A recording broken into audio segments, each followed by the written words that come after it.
नमस्कार दोस्तों, मैं हूं जॉनी धीमान और आप मेरे चैनल पे हैं जिसका नाम है हॉरर नाइट्स विद जीडी।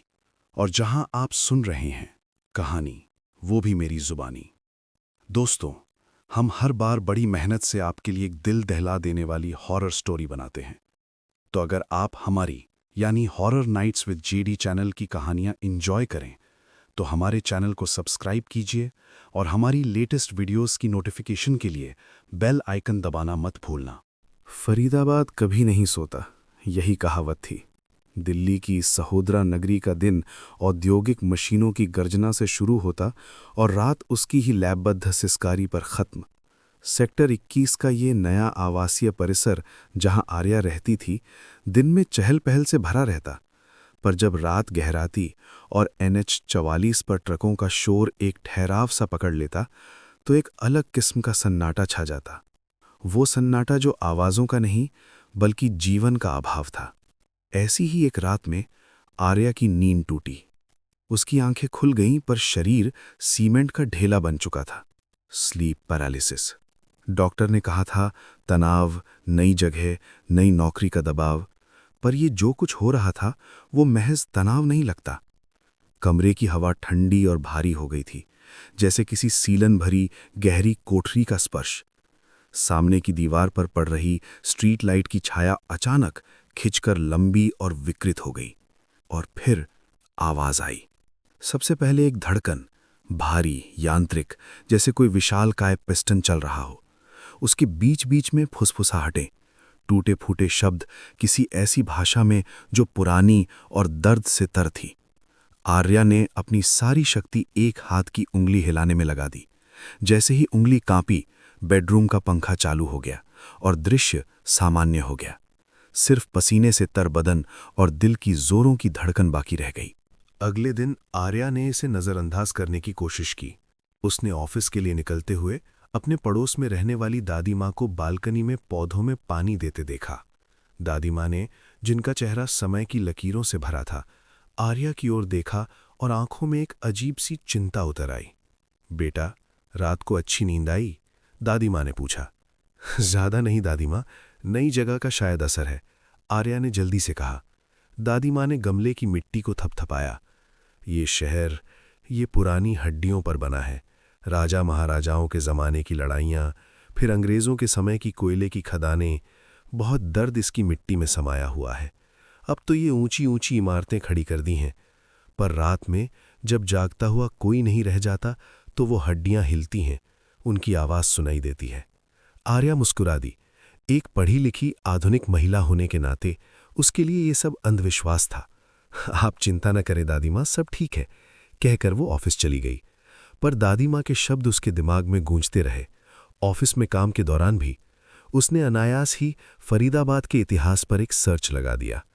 पुराना नाम फरीदुद्दीनगढ़, अरावली की तलहटी, 18वीं सदी में लोहे की खदानें, 20वीं सदी में भारत की पहली पंचवर्षीय योजना के तहत बसाया गया ये शहर शरणार्थियों और मजदूरों की मेहनत से खड़ा हुआ। तस्वीरों में पुराने समय के मजदूर पसीने से लथपथ खदानों और निर्माण स्थलों पर काम करते हुए। उनकी आंखों में एक थकान थी, एक ऐसी थकान जो पीढ़ियों तक विरासत में मिलती है।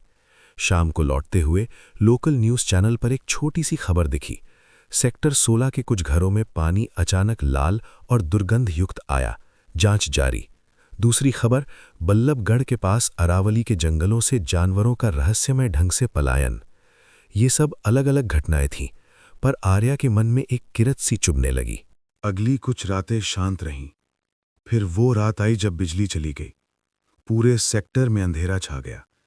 जनरेटर कुछ मकानों में चले, बाकी लोग पंखे और एसी के बिना तड़पने लगे। आर्या ने अपनी बालकनी का दरवाजा खोला ताकि हवा का कोई रास्ता बने। बाहर सड़क पर इमरजेंसी लाइट्स की मध्यम पीली रोशनी थी। सन्नाटा इतना गहरा था कि कानों में सनसनाहट हो रही थी। तभी उसकी नजर सड़क पर पड़ी। शुरू में कुछ समझ नहीं आया, फिर एक छाया ने हरकत की। ये कोई आदमी की छाया नहीं थी। ये लंबी, दुर्बल, अविश्वसनीय रूप से पतली थी, जैसे किसी की खिंची हुई परछाई। उसका सिर शरीर से अजीब ढंग से जुड़ा था और वो चल नहीं रही थी, वो सरक रही थी। एक ऐसी गति से जो प्रकृति के नियमों को तोड़ती हुई लगती थी, रुक रुक कर, झटके के साथ, जैसे कोई टूटी हुई मशीन। आर्या की सांस थम गई। एक के बाद एक ऐसी ही कई छायाएं सड़क पर दिखाई दीं। वे फुटपाथ पर नहीं, बल्कि इमारतों की दीवारों से सटी हुई, कभी-कभी उनके अंदर से गुजरती हुई सी लगती थीं। उनका रास्ता शहर के उस हिस्से की ओर था जहां पुराने औद्योगिक इलाके थे। उनकी आकृतियों में कुछ ऐसा था जो मानवीय और यांत्रिक का विचित्र मिश्रण लगता था। कहीं कोई टेढ़ा सा हाथ लोहे की छड़ जैसा, कहीं पीठ पर एक ऐसा उभार जो पुराने इंजन के हिस्से जैसा दिखता। आर्या पीछे हट गई, दरवाजा बंद किया और ताला लगा लिया। उसकी हिम्मत नहीं हुई कि वो दोबारा देखे। पूरी रात वो जागती रही, हर आवाज पर चौंकती रही। ये कोई अंधविश्वास नहीं था, ये सच था। अब आर्या जानती थी कि उसे मदद चाहिए। उसे किसी ऐसे व्यक्ति की तलाश थी जो इस शहर के इतिहास और उसकी नब्ज को जानता हो। उसने ऑनलाइन खोज की और एक नाम सामने आया, प्रोफेसर राजीव शर्मा। एक इतिहासकार जिन्होंने यमुना अरावली क्षेत्र का औद्योगिक एवं सामाजिक परिवर्तन पर किताब लिखी थी। वे स्थानीय कॉलेज में पढ़ाते थे। प्रोफेसर शर्मा का ऑफिस किताबों के ढेर से अटा पड़ा था। वो एक गंभीर, निराशावादी व्यक्ति लगते थे। आर्या ने अपना अनुभव बताया, डरते डरते। उसे डर था कि प्रोफेसर उसका मजाक उड़ाएंगे, पर ऐसा नहीं हुआ। प्रोफेसर गहरे विचार में डूब गए। तुम पहली नहीं हो, उन्होंने अंततः कहा, अपनी चश्मा साफ करते हुए। मैंने भी कुछ अजीबोगरीब दंतकथाएं सुनी है, ज्यादातर पुराने औद्योगिक इलाकों के रात की शिफ्ट में काम करने वाले मजदूरों से। वे दूसरी टीम की बात करते हैं, वो टीम जो रात में मशीनों पर काम करती है, पर सुबह उन पर जरा सी धूल नहीं होती। वो छायाएं क्या हैं, प्रोफेसर साहब? आर्या ने पूछा। मेरी परिकल्पना वो भूत नहीं है जैसे हम परिभाषित करते हैं। वो प्रेत है, अवशेष है, हर उस आत्मा का अंश जिसका पसीना, खून और सपना इस जमीन में समा गया, जो खदानों में दब गए, जो निर्माण स्थलों पर गिर गए, जो मशीनों में पिस गए। सदियों का दर्द, शोषण और थकान, ये सब इस शहर की नींव में जमा हो गया है।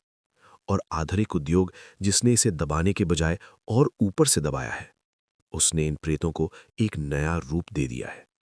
ये है भूतिया मजदूर, जो अपनी मजदूरी अभी भी दे रहे हैं, इस शहर की ऊर्जा को चूसकर।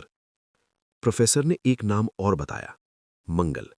एक ऐसा व्यक्ति जो पुराने स्टील प्लांट में रात की शिफ्ट में काम करता था और अपनी आंखों से चीजें देखने का दावा करता था।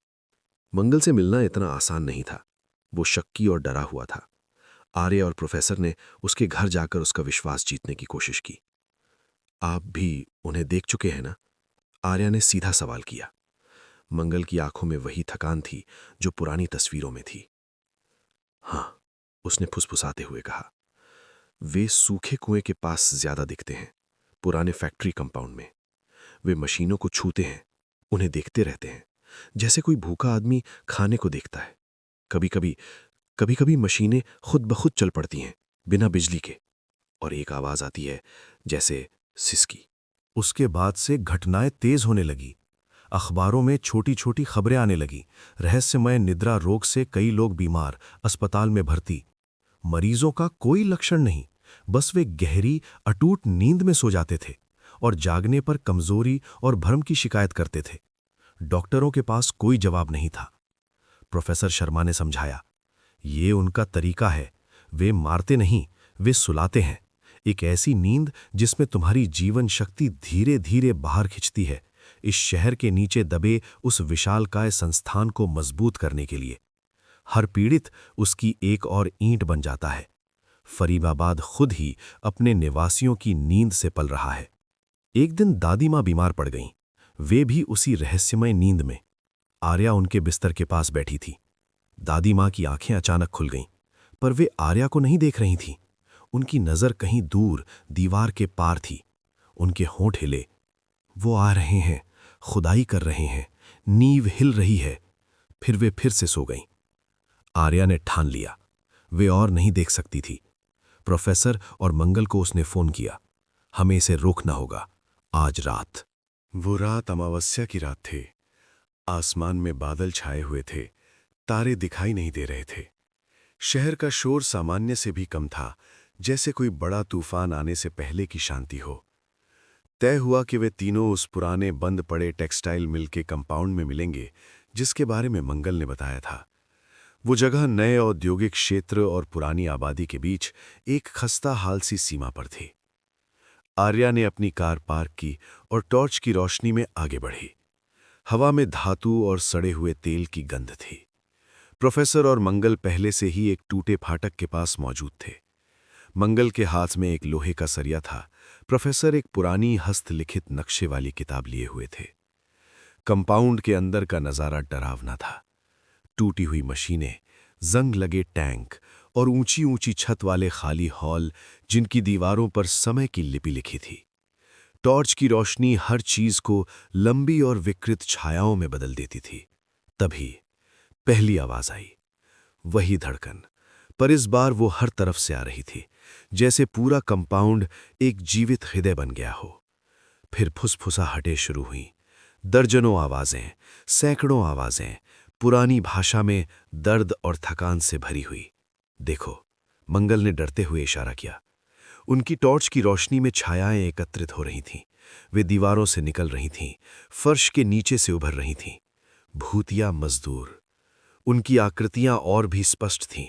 किसी की पसलियां लोहे की सलाखों जैसी, किसी का सिर एक पुराने गियर जैसा विकृत। उनकी आंखों की जगह खाली गड्ढे थे, पर उनमें एक भूरी मंद चमक थी, जैसे दूर कहीं कोई भट्ठी सुलग रही हो। छायाएं उन्हें घेरने लगीं, पर वे हमला नहीं कर रही थीं।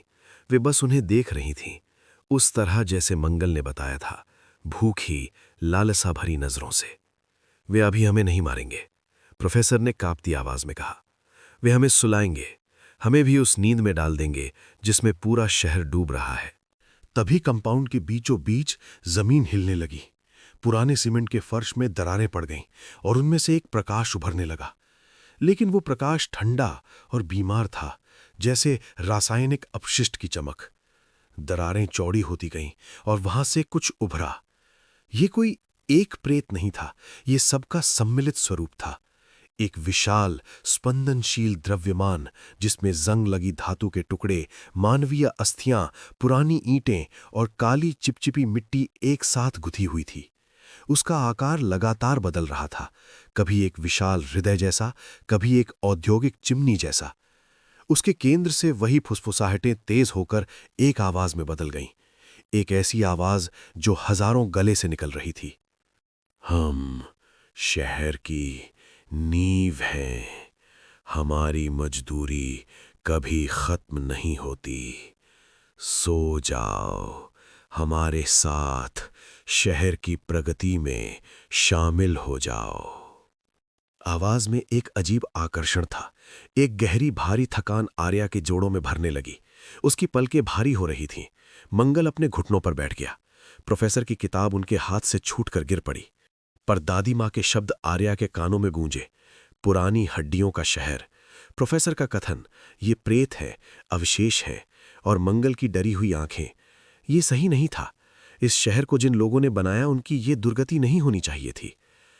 आर्या ने जोर से चीख कर अपने आप को झंझोड़ा। नहीं, उसकी आवाज गूंजी, हम नहीं सोएंगे। उसने प्रोफेसर को देखा। प्रोफेसर ने अपनी आखिरी शक्ति जुटाकर किताब की ओर इशारा किया, जो खुली पड़ी थी।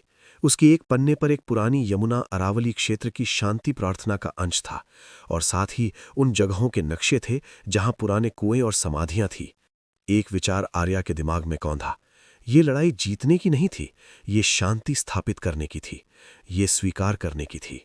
उन्हें ये स्वीकार करना होगा कि ये शहर एक कीमत पर बना है और उस कीमत को भुलाया नहीं गया है। मंगल, आर्या ने चिल्लाकर कहा, तुम्हारे पास कुछ है? कुछ ऐसा जो तुम्हारी मेहनत का प्रतीक हो? एक पुराना औजार, कुछ भी? मंगल ने अपनी जेब टटोली और एक छोटी सी जंग लगी रिंच निकाली जो उसके पिता की थी। प्रोफेसर ने अपने कोट की जेब से एक पुराना सिक्का निकाला, मुगल काल का। आर्या के पास कुछ नहीं था। फिर उसे ख्याल आया। उसने अपनी जेब से अपना स्मार्टफोन निकाला। ये उसकी दुनिया, उसकी आधुनिकता का प्रतीक था। वो दरार के किनारे उस स्पंदनशील द्रव्यमान के सामने बढ़ी। डर से उसका दिल धड़क रहा था, पर उसने हिम्मत बटोरी।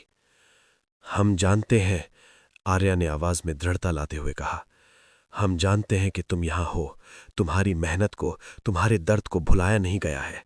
लो, ये हमारी बानगी है, हर जमाने की। एक एक करके उसने वो तीनों चीजें, रिंच, सिक्का और स्मार्टफोन, उस दरार के किनारे उस स्पंदनशील द्रव्यमान के सामने रख दी। अब विश्राम करो, तुम्हारी मजदूरी पूरी हुई। एक पल के लिए सब कुछ थम गया। फिर विशाल द्रव्यमान ने एक लंबी दर्द भरी सांस ली, जैसे कोई भारी बोझ उतर गया हो।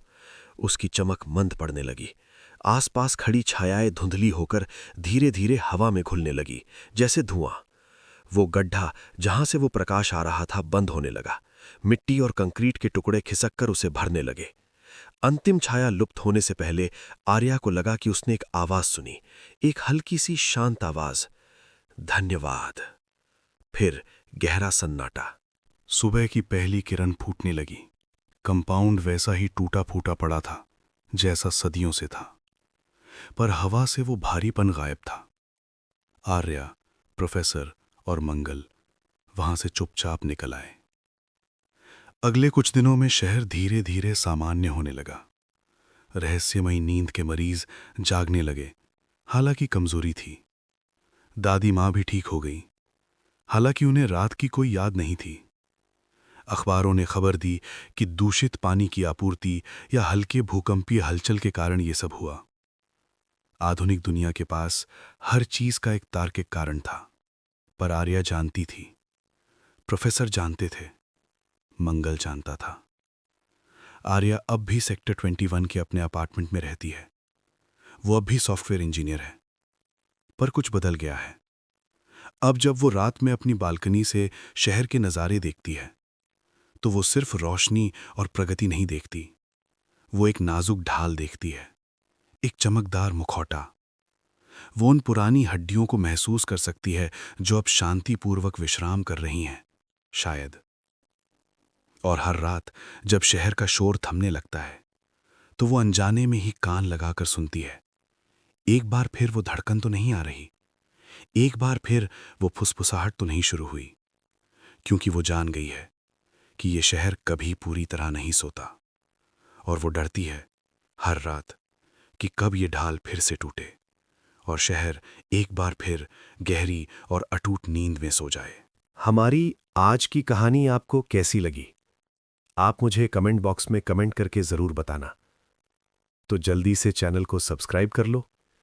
अगर आपके पास भी कोई कहानी है, जैसा कि ज्यादातर लोगों के पास होती हैं, या कोई सच्ची घटना का अनुभव है, और अगर आप चाहते हैं कि मैं उसको अपने चैनल पे शेयर करूं, तो आप अपनी कहानी मेरे ईमेल पे भेज सकते हैं।